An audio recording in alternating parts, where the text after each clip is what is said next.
Hello everyone, I am John Björling, Associate Narrative Director on Star Wars Outlaws, and I'm here to break down the lore, references, and any other Star Wars details you may have missed in our latest gameplay walkthrough. Hey, new record! Kay is a fan of arcade games and has been playing this Raven 6 space shooter for years. You can find it and other games scattered throughout the galaxy. Kay grew up around cantinas and learned from an early age that they're both places to lie low and to find new opportunities. As Kay travels throughout the galaxy, it's always a good idea to head to the local cantina when looking for intel or work. Kowakian monka lizards can be found everywhere in the Outer Rim, and they're used as pets, thieves, and even food. But few are as privileged as Salacious B. Crumb in Jabba's palace.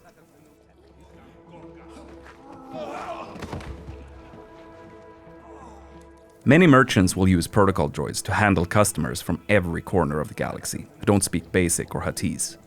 Kay can bypass the droids since she's fluent in Huttese, and she can use this to talk her way out of, or directly into, some tense situations. The Trailblazer is an EML 850 light freighter from the Clone Wars. Its reinforced hull was built to ensure safe transport into any kind of environment. But the high material costs ruined its chances for mass production. The ship is a rare prototype from a bygone era that had a life of its own before ending up in Kay's hands. Hey, Andy. Hi, Kay.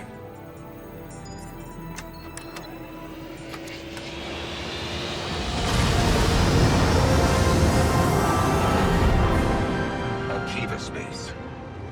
Akiva is an Outer Rim planet that the Empire controls via the local government. Normally, the Empire doesn't have a presence there, but like with many other remote worlds, they carry out occasional audits with support from the Imperial military. This is Kay Vess on board the Trailblazer. I'm coming to help. Akiva is orbited by an asteroid field made up of the remains of a comet called Kinro. Legend has it that several Jedi banded together and used the Force to tear it apart, but most people think that's just a myth. Traveling in the Outer Rim is dangerous, and spacers, smugglers, and syndicate freighters are all at risk of being attacked by pirates. Most pirates are part of local gangs that operate in a specific sector, and they usually only care if a mark looks valuable or not. Pirate ships, like the Scourge and Junkross, are cheap and expendable. Pirates typically steal whatever they can get their hands on, and they often rely on scare tactics and aggression to get their score. The Pike Syndicate has shipping lanes across the Outer Rim, making their freighters hot targets for pirates and rival syndicates. Due to Kay helping defend this ship, she has improved her reputation with the Pikes and their underboss, Gorak. Spooling up the hyperdrive. Growing up in the workers' district of Cantobite, Kay always dreamed of being able to get off-world and travel the galaxy.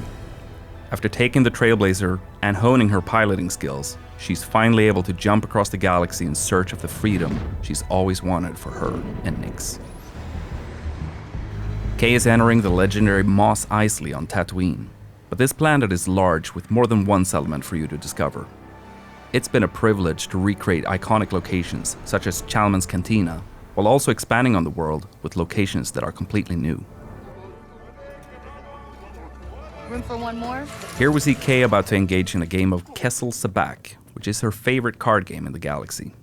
To win, Kay will need to keep an eye out for cheaters, or maybe even cheat herself. Tatooine is the home of Jabba the Hutt, and after the Hutt cartel faced the surprising loss of their council, Jabba is at the height of his power in the criminal underworld. Following the destruction of the Death Star, the Empire has increased their presence on Tatooine, but everybody knows it's Jabba's domain. The other syndicates stick to the shadows. K-Speeder is an S57 Cardinal, a multi-terrain speeder bike that's perfect for explorers. This speeder is both reliable and moddable, and Kay can call it from afar using a control module to give her and Nix a chance to rest their feet.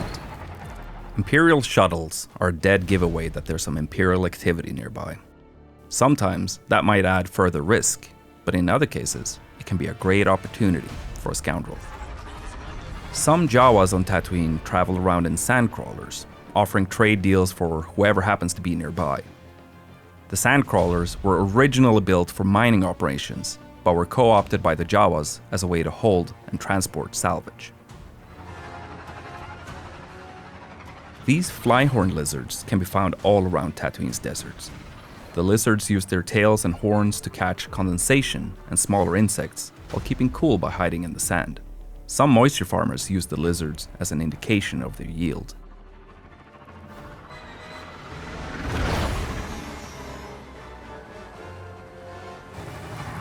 The huts are present outside the main cities too, and have established compounds all over Tatooine.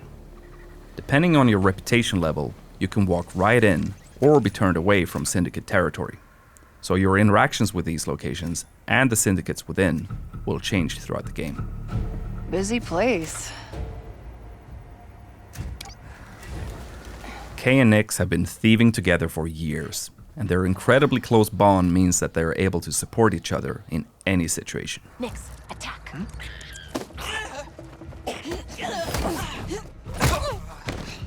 Good job, buddy.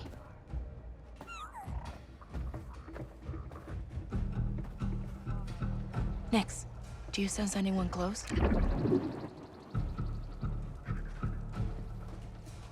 Sutta.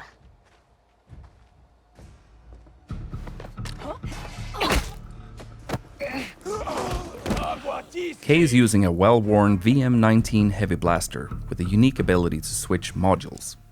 Here, we see Kay use the stun mode to take out this guard instantly and quietly. Easy.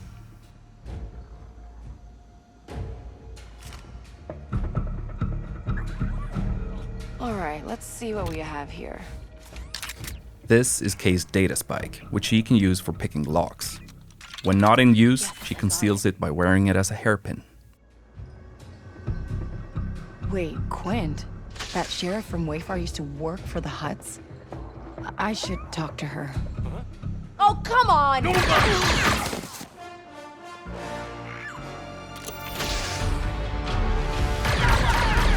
These enforcer droids are widely used by syndicates as cheap and expendable firepower. They are very dangerous, but Kay can use her blaster's ion module to disrupt them, as we see here.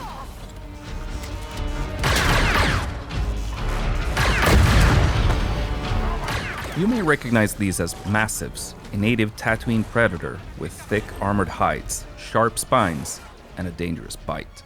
They were first domesticated by the Tusken, but even the Hutt cartel beastmasters used them to guard their territory. We need a quick exit! And here we see the iconic Gamorreans that were hired by Jabba himself as his most reliable guards. They are incredibly powerful and dangerous, particularly at close range. Here we see Kay switching to her power module to try and take them out before fleeing.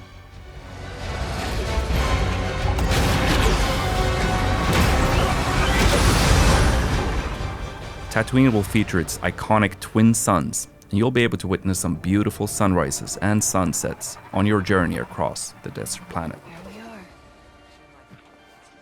Next to the sheriff's office, we see some banthas, which are typically domesticated herd animals used for their milk, meat, leather, and transport.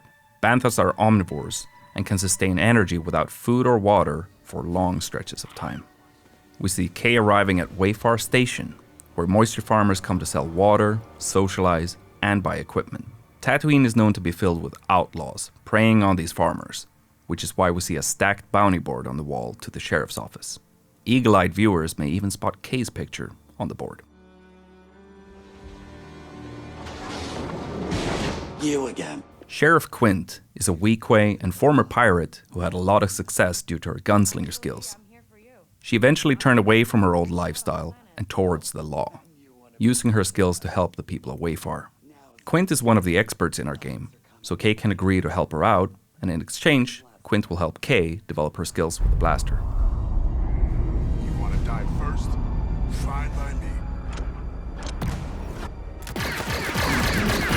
This is another look at Toshara, the new Savannah moon created in collaboration between Massive Entertainment and Lucasfilm Games. The strong winds on the moon wear down the naturally occurring amberine. This can create ramps for Kay and Nix to take advantage of on the speeder. Here we get another glimpse of the lush, dense jungle planet of Akiva, which has been fully realized visually for the first time. Akiva has a very interesting history and that's something we were excited to explore with Kay and Nyx. Kay grew up brawling in cantinas and sneaking around as a thief, so she can hold her own in combat. We even see her take down a death trooper with an electroshock prod. And here, we see a range of alien species being brought together by Sabak.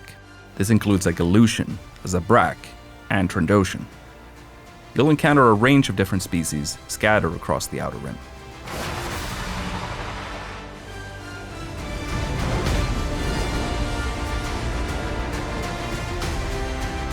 Kay and Nyx are betting on a Fathier race, being broadcast live from her hometown of Cantobite. Nyx loves following the race on the holoprojector. These are Aglis flyers, native to Tushara. They have a habit of stealing anything they can get their hands on, hoarding the items in remote nests. The Tusharans use wind fishing nets to capture them for their meat.